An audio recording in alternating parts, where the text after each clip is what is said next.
ඉතින් වීඩියෝ එකක් කරන්න හිතුවේ ICT සර්විස් එකේ එක්සෑම් එක ගැසට් වෙලා තියෙන හින්දා ICT සර්විස් එකේ ඇත්තටම මේ එක්සෑම් කීපයක්ම ගැසට් වෙලා තියෙනවා.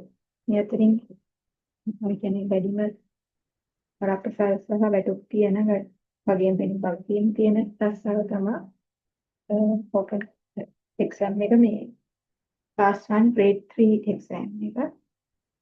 මේක ඕපන් එක වගේම ලිමිටඩ් එක්සෑම් එකක් ගැසට් වෙලා තියෙනවා. මම හිතන්නේ මේ වෙනකොට IT ඩිග්‍රී කරපු ගොඩක් අය මේ ගැන හඳුන්වමින් ඉන්න හින්දා මේ ගැන විස්තර දන්නවා ඇති. IT ඩිග්‍රී කරපු කෙනෙක්ට ලියන්න පුළුවන් ඕපන් එක්සෑම් එක ඕන කෙනෙක්ට අවුරුදු 30ට අඩු වෙන්න ඕන මට මතක හැටියට. මේ ගැන විස්තර තියෙන වීඩියෝ නම් ගොඩක් මම දැක්ක දාලා තියෙනවා YouTube එකේ දැන්ටමත්. ලිමිටඩ් එක්සෑම් එක ලියන්න නම් ICT service ICT officer grade 2 එකේ අවුරුදු 5ක සර්විස් එකත් එක්ක ඩිග්‍රී එකක් තියෙනවා. හරි මේක මම ඉන්ටර්නෙට් එකෙන්මයි මේ පේපර් එක හොයාගත්තේ. අද මම හිතුවේ මේකේ පළවෙනි ප්‍රශ්නෙට උත්තර ඔයගොල්ලෝ එක්ක සාකච්ඡා කරනවා කියලා. මේක සාකච්ඡා කරාට පස්සේ තවදුරටත් මේ වගේ වීඩියෝ වුණා පල්ලෙහා කමෙන්ට් සෙක්ෂන් එකේ කමෙන්ට් එකක් දාලා තියෙනවා. මම අදට කතා කරන්නේ මේ ස්ට්‍රක්චර්ඩ් එකේ පළවෙනි ප්‍රශ්න විතරයි. right short answers කියන එකේ මෙන්න තියෙනවා. ලොමිලක්කන් 1 right to main security actions to protect information processing facilities. මේක ඔයගලන්ට සිංහල මීඩියම් ඉංග්‍රීසි මීඩියම් තමිල් මීඩියම් ඕන විදිහකට ලියන්න පුළුවන්. සිංහලෙන් ලියනවා නම් කියලා හිතලා තානම් උත්තර සකස් කරලා තින්නේ.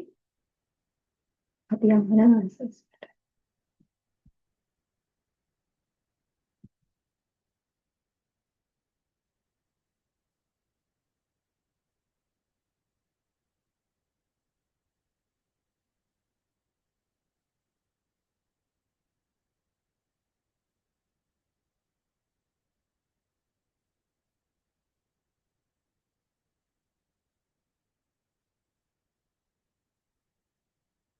හරි. පළවෙනි ප්‍රශ්නේ සිංහල පේපර් එකේ තිබ්බේ.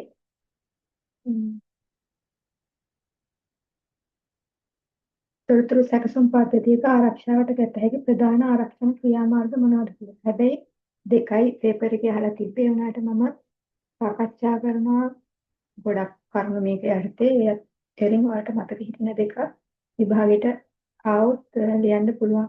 විශේෂයෙන්ම මේ ICT සර්විස් එකේ එක්සෑම් එකේ නම් අහුගිය කාලවල නම් තිබ්බේ බොහොම එක සමාන ප්‍රශ්න තමයි පේපර්ස් වල මේ ගිය අවුරුදු වල ඒවට සාපේක්ෂව ඒ සමාන වගේ ප්‍රශ්න ආවේ. මේ පාර සමහරට AI එක වෙනස් වෙයිද දන්නේ නැහැ. නමුත් ICT assistant director තාජරට තමයි මේ ICT class 1 grade 3 කියන එකෙන්පත් වෙන්නේ කෙනාට කරන්න තියෙන රාජකාරී ලොකුවට වෙනස් වෙලා නැහැ. ඉතින් බුද්ධිය කියලා රාජ්‍ය සේවයේ මේ තිබ්බ විදිහම තමයි ඉන්නේ. හින්දා බොහෝ දුරට කලින් පාර වලට සමාන පේපර් එකක්ම මේ පාරත් තියෙන්නේ. තොරතුරු සැකසුම් පද්ධතියට ආරක්ෂාවට ගත හැකි ආරක්ෂණ ක්‍රියාමාර්ග වලට උත්තර සාමාන්‍ය IT ඩිග්‍රී කරපු ඕන කෙනෙක් දන්නවා. මේක ලියද්දි තමන් උත්තර දන්නවා කියලා පේන්න ගොඩක් පොයින්ට් දෙකයි නම් ලියන්න තියෙන පොයින්ට් දෙකම තමයි ලියන්න ඕනේ. හැබැයි මේ පොයින්ට් එක ඇතුළේදී වාගේ නොලෙජ් එක හොඳට ප්‍රූව් වෙන විදිහට ලියන්න. මොකද මේ දැන් මේ වෙනකොට IT ඩිග්‍රී කරපු අය ගොඩක් ඉන්නවා ෆීල්ඩ් එකේ. කියන්නේ ප්‍රයිවට් සෙක්ටර් එකෙත් IT ඩිග්‍රී කරපු අය ගොඩක් ඉන්නවා. ඒත් එක්ක ප්‍රයිවට් සෙක්ටර් එකේ තියෙන ඔපචුනිටිස් අඩු වෙලා හින්දා මේ විභාගෙට ඇප්ලයි කරපු ප්‍රමාණය ගොඩක් වැඩි වෙලා ඇති කියලා මට හිතෙනවා. ඒ හින්දා ගොඩක් පොදුවේ කියනවා නම් ICT සර්විස් එකේ IQ පේපර් එක ගොඩක් වෙලාවට එන්නේ අර ෆිසික්ස් ගණන් වලට සමාන ගණන් අර තර්කන රාමු වගේ අර වෙන SLAS SLEAS ඉල්ලඩ වෙන සර්විස් ඔය වගේ සර්විසස් වල සාමාන්‍යයෙන් එන්නේ තර්කන රාමු. ඒ වගේ ගණන් අර සාමාන්‍යයෙන් කියවල වගේ හදන්න තියෙන ගණන් වලට වඩා ගණන් පැත්තට තියෙන අර මැත්ස් කරපුවාට වාසි වෙන වගේ පේපර් එකක් තමයි ඇත්තටම IQ පේපර් එක කියන්නේ. IQ එකකින් ස්කෝර් කරගත්තොත් ගොඩක් ලේසි මේක. නමුත් මේ එකකින් ස්කෝර් කරලා හරියන්නේ සාමාන්‍යයෙන් රජයේ තරඟ විභාගවල එක පේපර් එකකට කොච්චර ලකුණු තිබ්බත් පේපර් තුනටම සාමාන්‍යයෙන් හොඳට ස්කෝර් කරන කෙනෙක් තමයි අන්තිමට එක්සෑම් එකෙන් ගොඩ යන්නේ. මොකද උඩම රෑන්ක් කීප එකට තමයි දෙන්නේ දහස් ගාණක් විභාග වලට ලියනවා. හරි අපි ප්‍රශ්නට යමු. තොරතුරු සැකසුම් පද්ධතිය ආරක්ෂාවට ගත හැකි ක්‍රියාමාර්ග මුලින්ම අපි දන්නවා ලොගින් එකක් තියෙනවා. යූසර් ඔතෙන්ටිකේෂන් තියෙනවා. ඒ කියන්නේ සිස්ටම් එකකට දැන් ඔයාලගේ Facebook ගිණුමට උනත් හැමෝටම ලොග් වෙන්න දෙන්නේ නැහැ යූසර් නේම් එකක් පාස්වර්ඩ් එකක් දීලා ඔයාලගේ ගිණුමට ලොග් වෙන්න දෙන්නේ ආයෙත් විතරයි. එහෙම වුණොත් ඒක ලොකු ප්‍රශ්නයක් වෙනවානේ. ආරක්ෂාවට අනිවාර්යෙන්ම යූසර් නේම් පාස්වර්ඩ් පින් බයෝමෙට්‍රික් කිව්වම fingerprint face ID iris එක අර ඇගේ කාචේ ස්කෑන් කරනවා face recognition system දැන් පාවිච්චි වෙනවා fingerprint use කරනවා ඊට අමතරව ඉස්සර ඉඳලා පාවිච්චි වෙච්ච තමයි user name password protection කියන එක. එතකොට මේකෙන් වෙන්නේ අනවසර අය සිස්ටම් එකට ඇතුළු වෙන එක වළක්වන එක. ඊට අමතරව අපිට ගන්න පුළුවන් අර two-way authentication කියන්නේ user name password ගෙවුවට පස්සේ ආයෙ OTP එකක් යනවා ෆෝන් එකට. ඒ වගේ තවදුරටත් මේ security කියන එක තරව කරන්න පුළුවන්. ඊළඟට තමයි ප්‍රවේශ පාලනය. ඒ කියන්නේ දැන් මෙතනදී කතා කරේ authentication ගැන, මෙතනදී කතා කරන්නේ authorization කියන්නේ සිස්ටම් එකට log වෙන්න පුළුවන් users ලා ගොඩක් ඉන්න පුළුවන්. හැබැයි ඒ හැමෝටම සිස්ටම් එක ඇතුලේ තියෙන එකම බලතල නෙවෙයි. ඇඩ්මිනිස්ට්‍රේටර් කරන්න පුළුවන් එකයි ජෙනරල් යූසර් කරන්න පුළුවන් එකයි වෙනස්. දැන් ජෙනරල් යූසර්ගේ account එකකින් log වෙලා ඇඩ්මිනිස්ට්‍රේටර් කරන්න පුළුවන් දේවල් කරන්න පුළුවන් වුණොත් ඒක ප්‍රශ්නයක්. ඒ නිසා access control කියන එකත් අනිවාර්යෙන් තියෙන්න ඕනේ. access control කියන්නේ අර සමහර වෙලාවට අපි සිස්ටම් චෙක් කරද්දී අපි දකිනවා මේ ඒ ලොගින් එකෙන් ලොග් වෙලා ගියාම ජෙනරල් යූසර් ඉන්ටර්ෆේස් එක තමයි පෙන්වන්නේ. හැබැයි URL එක ගහුවම ඇඩ්මිනිස්ට්‍රේටර්ගේ ඒවට යන්න පුළුවන්. ඒ වගේ දේවල් වළක්ව ගන්න ප්‍රවේශ පාලනය කරන්න.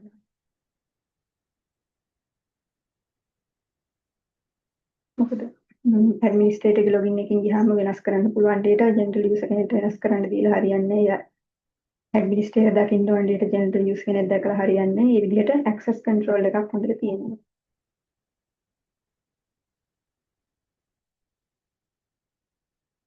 ඊළඟට දත්ත গুপ্ত කේතනය කියන්නේ data encryption කියන එක. data එක තැනක ඉඳලා තව තැනකට යද්දී ඒ අතරමැදදී hackers-ලා සිස්ටම් එක hack කරන්න පුළුවන්. එහෙම වුණොත් මගදී data ගන්න එක වළක්වන්න ඒ යන අතරතුරදී data වෙන විදිහකට transform කරලා මම හිතන්නේ campus වල හිමිවන්නලා ඇති encryption කියන encryption ක්‍රම තියෙනවා. එච්චරත් depth එකට අහන්නේ මේ ICT service එකේ අපේ අර general knowledge එකක් තියෙනවද කියලා තමයි බලන්නේ. ICT service එකේදී ICT මේ class එකේ class 1 එකේදී මොකද මේක management level post එකක්. මේක අර technically in depth වලට වඩා දැනගන්න ඕනේ high level කොහොමද manage කරගන්නේ IT system එකක් කියන එක වගේ knowledge එකක් තමයි බලාපොරොත්තු වෙන්නේ. එතකොට data තැනක encryption කියන්නේ තැනක ඉඳලා තව තැනකට data එකක් දී එක වෙන format එකකට convert කරලා ආවලා ඊට පස්සේ receiver ලැබුණ එක ආපහු ප්‍රකෘති කරලා එහෙම පෙන්නනවා කියන එක.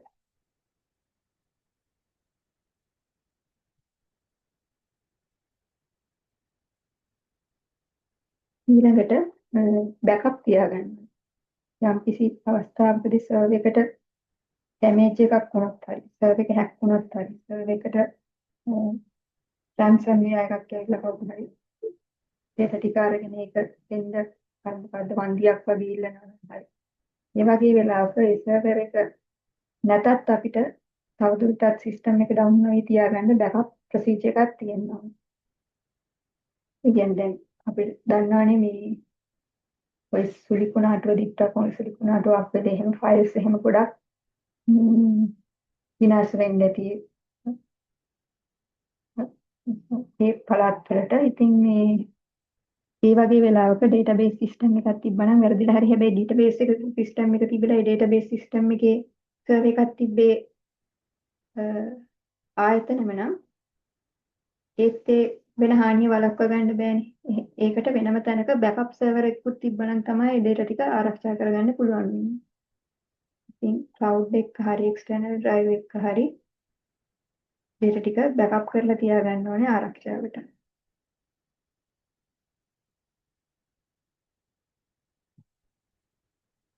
අනිත් එක තමයි අධීක්ෂණය හා ලොක් කිරීම. දැන් ඔයාලගේ එක්සෑම් එකේ ලකුණු සිස්ටම් එක දානවා කියනකොට මේකේ රිසල්ට් දැම්මට පස්සේ දානවා. මේ ඩේටාබේස් එකකින් මේවා දාන්නේ අපි ඔන්ලයින් එකේ ගිහිල්ලා බලන්නේ. ජෝනල්ස් එකේ. එතකොට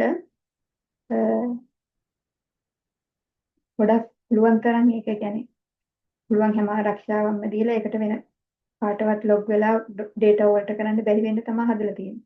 හැබැයි නිකන් හරි වැරදිලා හරි කවුරු හරි වලට කරොත් ඒකට අදාළ නීතිමය ක්‍රියාමාර්ග ගන්න අවශ්‍ය පරීක්ෂණ කරන්න දැනගන්න ඕනේ කවුද මේ ඩේටා එක වෙනස් කරේ මොන කම්පියුටරෙන් ලොග් වෙලාද මොන වෙලාවෙද මොන යූසර් ලොගින් එකෙන්ද අන්න ඒ ටික දැනගන්න තමයි මොනිටරින් and ලොගින් කියන එක අවශ්‍යයි.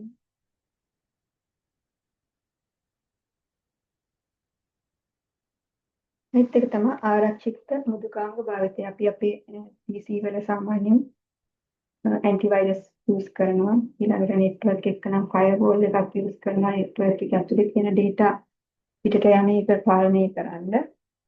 සහ ඒ අදාළ කන්ස්ට්‍රේන්ට් සෙට් කරන්න අපිට වෙන්න ඕන සමහර වෙලාවට මේ සමහර ආයතනවල Facebook යන්න බෑ මැෂින් එක. ඒව කන්ට්‍රෝල් කරලා තියෙන්නේ ෆයර්වෝල්. ඊපස්සේ anti malware system IDS IPS කියන්නේ intrusion detection system and intrusion prevention systems.